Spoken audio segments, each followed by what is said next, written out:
finally they have a hiring. Hopefully I get the job.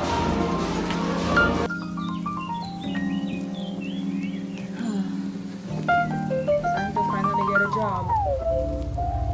Only I don't have any work experiences.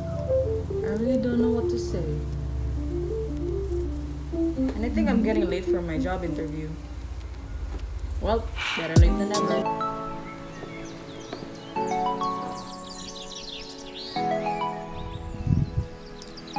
So, welcome, Miss Malak. I hope you're fine today.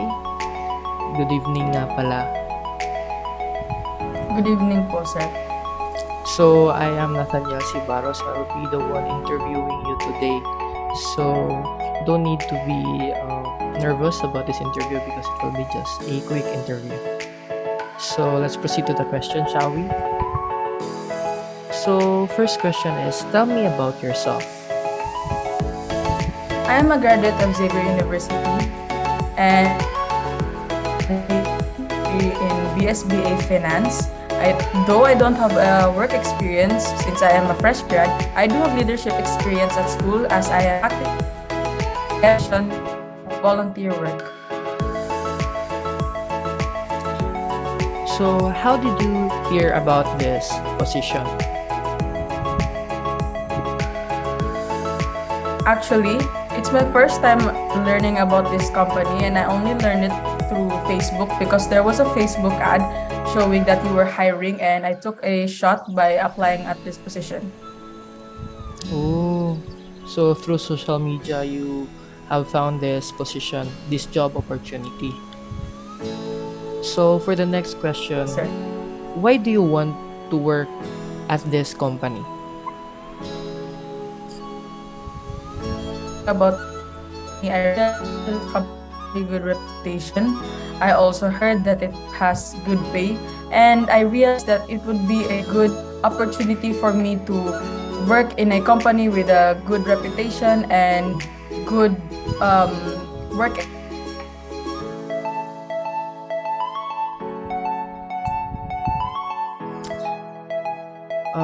So, what do you want from this job?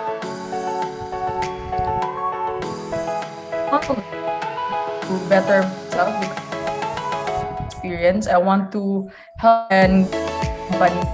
I want the company use their goal.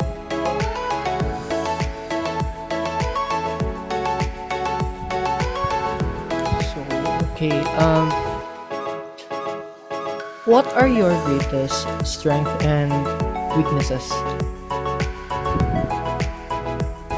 I would say that my greatest strengths would be that I'm very resilient to many problems. After problem, that very creative. I am very innovative.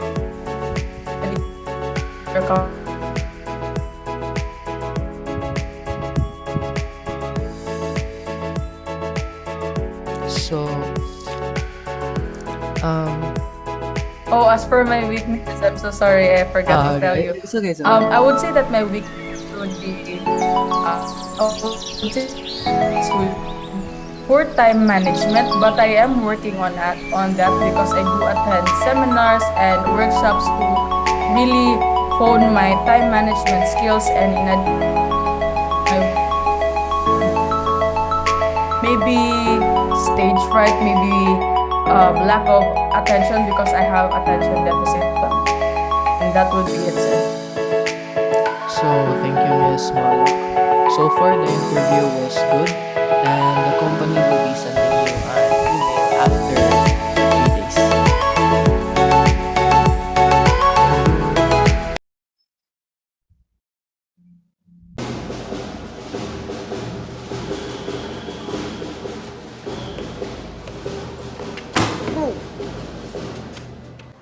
What's the matter with you?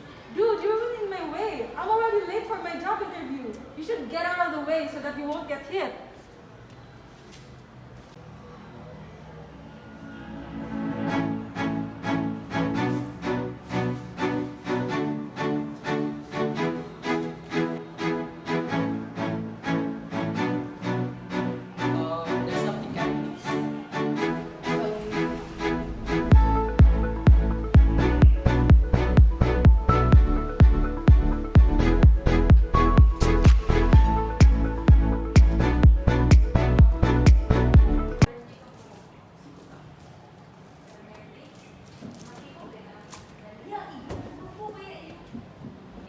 Good afternoon.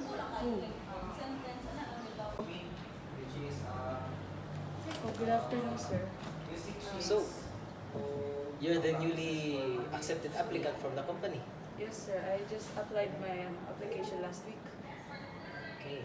So, tell me about yourself more. I'm a fresh graduate of Xavier University. I studied BSBA Finance and I have no work experience, but I'm willing to try in your company, sir. Here's my application.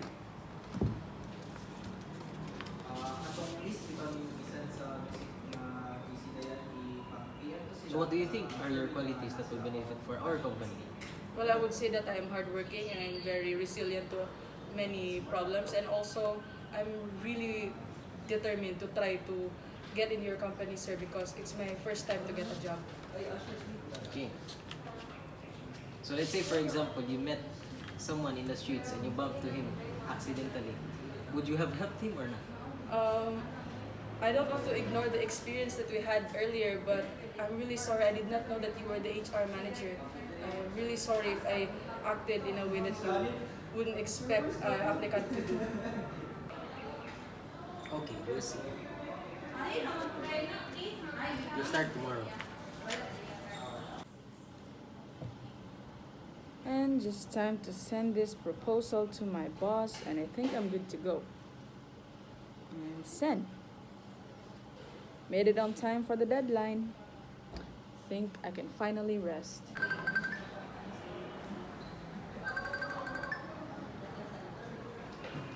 Yes, sir.